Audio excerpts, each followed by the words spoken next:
Deshaun Foster gets to work, starting to change the culture of UCLA football. The Rams make a curious hire on the defensive coaching staff, and the Kings lose yet another key part of their roster to injury. Good morning. I'm James. This is your daily dose of sports and snark for the greatest sports city in the world, Los Angeles. This is the faithful Angelenos Morning Report.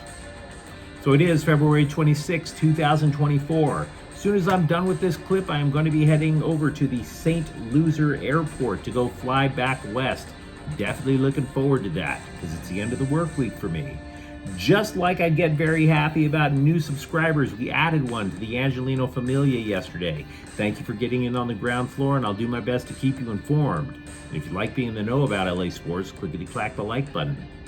Clickety-clack the subscribe button. There's a notification bell. Hit that. It lets you know we drop new content. Sharing is caring. Let people know we exist. And by all means, comment. Totally look forward to hearing from you.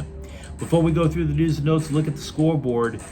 Absolutely a remarkable, interesting, and exciting match out at Dignity Health Sports Park last night. Lionel Messi rescued Inter Miami with a stoppage time goal, and the Galaxy wind up with a 1-1 tie. There's a rapid recap, by the way, of that match on the Galaxy playlist. Go check it out. Dejan Joveljic scored for LA. Meanwhile, both local NBA teams took it on the chin. Phoenix wound up knocking off the Lakers 123-113. LeBron James scored 28 points. The Sacramento Kings slapped the Clippers around 123-107. This is interesting. The Clippers have lost 2 consecutive games for the first time since December. That's a hell of a run. Norman Powell scored 21 points to lead the Clips. Meanwhile, tonight, the Kings are in Edmonton at 6:30. The Oilers are on a 3-game losing skid, all of them on home ice. Now, what do you say we get to the news? I got to be honest with you. Most of you guys who have watched this channel for a long time know that I'm a USC fan. But to do this channel right, I have been searching to give you guys good UCLA coverage. And frankly, during the entire time Chip Kelly was running things over at UCLA, it was damn near impossible to find anything. So I want to, now that the floodgates of information are starting to open, now that Kelly is off in the Midwest and Deshaun Foster is taking control of things, I want to give you an idea of what Deshaun Foster is up against as a rookie head football coach. For example, the last time that UCLA signed 20 or more high school recruits was 2020. And by the way, that was quantity. That wasn't quality. Kelly didn't land any top prospects, for example, in California. And you would figure that after that class, he just basically shrugged his shoulders and said to hell with it and started relying on the transfer portal. This year, how far did it fall for UCLA in terms of attracting young talent? This year, 24/7 Sports ranked UCLA's recruiting class 82nd in the nation. 82nd. And so that sounds bad because it is bad. But how bad is it? Well, look no further than to USC and their recent history. For example, in the same time frame, the 2020 Trojans, UCLA had a lot of numbers, but not quality. USC didn't even manage the numbers. The Trojans recruiting class that year ranked 64th, way lower than UCLA's. Clay Helton was still a couple of years away from getting fired. So do you see the parallels there? In 2020, USC, terrifyingly bad class, coaches on the outs. What happens to UCLA this year? Even worse recruiting class. And the coach decides he doesn't like being there anymore and he runs for the hills. Now, I'm not trying to suggest that Deshaun Foster is the next Lincoln Riley. I'm just simply trying to give you a couple of ideas of the hurdles that he has to face as he tries to rebuild UCLA's culture. Now, having said that, Deshaun Foster's not stupid. And he is a UCLA guy. He knew what the hell was going on in that program. And there are just certain things that are basically obvious. For now, the best thing for Deshaun Foster to do is to basically say to the fans of UCLA, look at me and notice that I'm not Chip Kelly. That guy over there, that's him. That's not me. I'm going to do things that he doesn't do. All he has to do is literally just point at Chip Kelly and show that he's definitely not Chip Kelly. So, for example, Foster, to his credit, knows that spring football is something that Chip Kelly basically pooped all over. The practices were often closed not just to the fans, but to the media. You'd be lucky to get an interview after the fact. Nobody even knew when the hell spring football was going on at UCLA. That's how secretive. That's the crazy iron curtain that Chip Kelly put down on the entire program. And there wasn't even a spring game last year. The spring game was, we'll open up practice and you can watch us run some drills for a while. That was the Chip Kelly approach. Don't touch us. We're UCLA football and you guys are just stragglers. Just go buy your tickets and sit in the Rose Bowl like good little fans. Deshaun Foster knows for a fact that can't fly. He knows that UCLA has to constantly be working to try to build a fan base for football. So, glad you asked. What is Deshaun Foster doing? He is absolutely telling everybody that there will be spring practice and that there will be a spring game at the Rose Bowl on April 27th. If you want to see UCLA and how they're advancing under the first-year coach, you get your chance. And it's not a practice, it's going to be a game. Like every other big Power 5 conference team in the country, UCLA is finally getting its act together. The Rams have hired Sean Desai to serve in a, quote, senior defensive role, whatever the hell that means. Desai last worked with the Eagles as a defensive coordinator, but don't get it twisted. The Eagles have, for the last few years, had a pretty damn good defense. But Philly did not like him. And I get it. Philly doesn't like anybody. Philly is a city of brotherly hate. But the dude only lasted 1 year. If you recall, the Eagles team that went to the Super Bowl, the Eagles team that won the NFC, that defensive coordinator was hired to be the head coach over in Arizona. Now, last year, under Sean Desai, the Eagles' defense didn't fall to pieces. They didn't suck.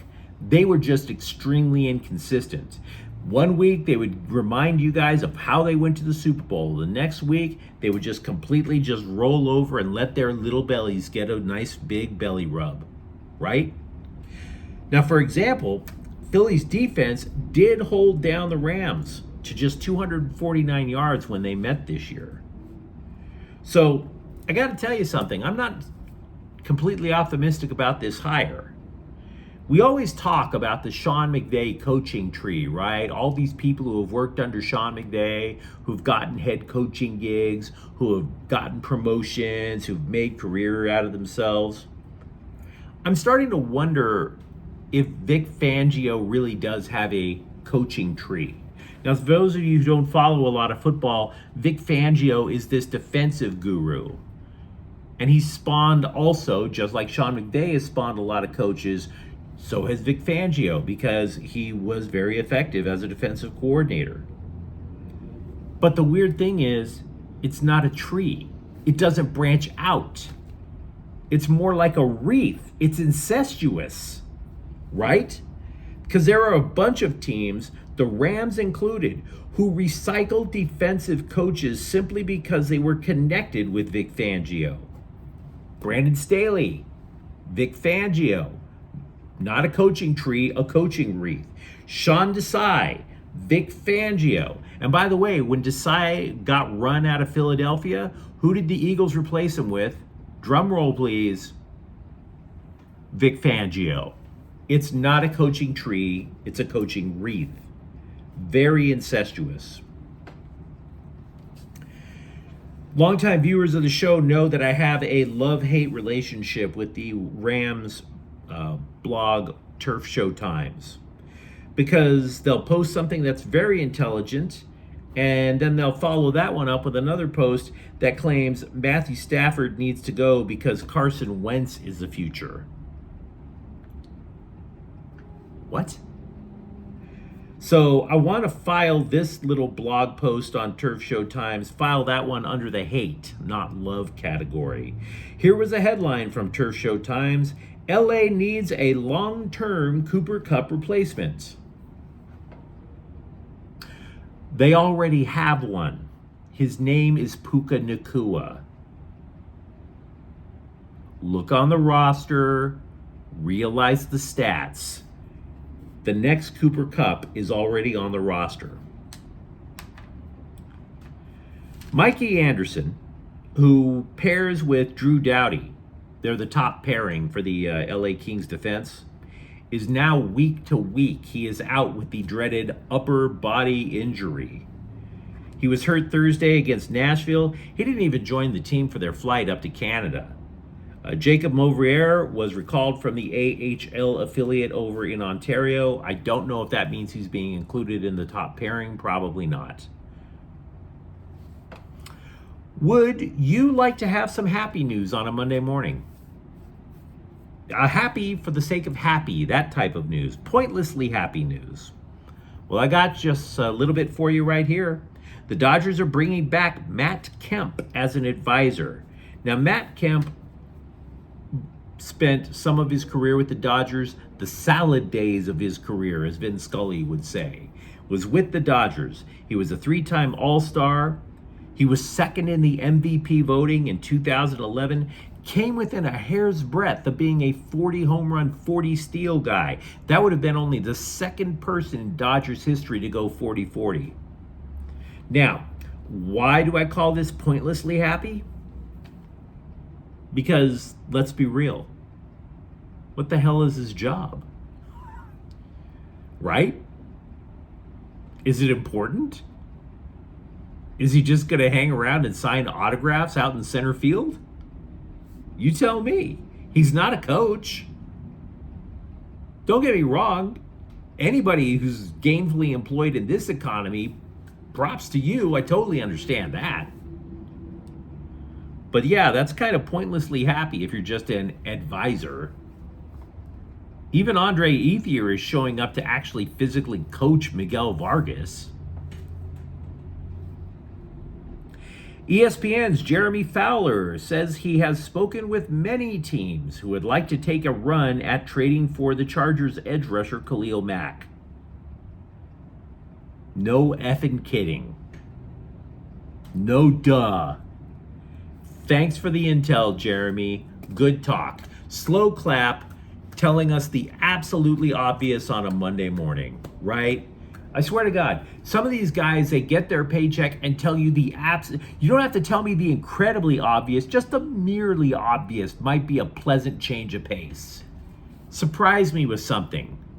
Khalil Mack would be targeted in a trade? Wow.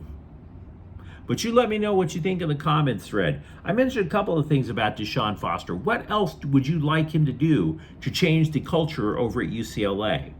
Are you a little more optimistic about the Rams coaching staff direction with Sean Desai in a, quote, senior defensive role, unquote? And if you enjoyed the content, don't forget to subscribe to Faithful Angelenos. We're talking LA sports every single day here. Thank you for watching. I'm James. We'll be back tomorrow. Faithful Angelenos is a Kian Cortel Queso production. Take care.